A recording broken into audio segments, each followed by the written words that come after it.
Hi everyone. నేను few months back ఒక wonderful coat విన్నాను. అది విన్న తర్వాత ఇట్స్ ట్రూత్ కదా అనిపించింది.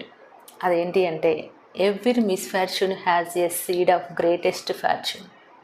ఎస్, మనం పడే ప్రతి బాధలోనూ కష్టంలోనూ కూడా ఒక అవకాశం ఉంటుంది. మన లైఫ్ను చేంజ్ చేసే ఒక సీక్రెట్ మెసేజ్ అందులో ఉంటుంది. మనకి ఏదైనా ప్రాబ్లం రాగానే మనం బాధపడుతూ ఫీల్ అవుతూ ఉంటాము. ఈ ప్రాబ్లం నాకే ఎందుకు వచ్చిందా అని అనుకుంటూ ఉంటాము. బట్ ఒక్కసారి ఆగి వై మీ అని అడగడానికి బదులుగా ఈ ప్రాబ్లం నా లైఫ్లోకి ఎందుకు వచ్చింది అని ఆ యూనివర్స్ని అడగండి. నేను ఇంకా ఏదైనా నేర్చుకోవాల్సి ఉందా, నేను ఇంకా ఏదైనా తెలుసుకోవాల్సి ఉందా, లేకపోతే నాలో ఏమైనా ఇన్నర్ బ్లాక్స్ ఏమైనా ఉన్నాయా అనేసి ఒక్కసారి యూనివర్స్ని అడగండి. అప్పుడు ఆన్సర్ మీకు వస్తుంది.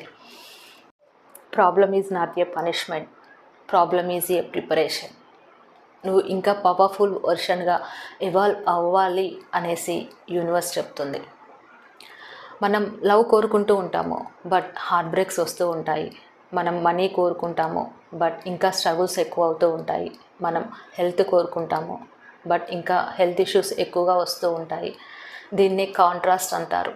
మన లైఫ్లోకి కాంట్రాస్ట్ అనేది ఎందుకు వస్తుంది అంటే, మన లైఫ్లో మనకి ఏదైతే వద్దో అది చూపించడానికి వస్తుంది. దానివల్ల మనకి ఏదైతే కావాలో అది క్లారిటీగా మనకు తెలుస్తుంది. సో కాంట్రాస్ట్ లేకపోతే క్లారిటీ రాదు, పెయిన్ రాకపోతే పవర్ రాదు. సో ఈసారి మీ లైఫ్లోకి ఏదైనా ప్రాబ్లం వచ్చినప్పుడు don't ask why me, say try me.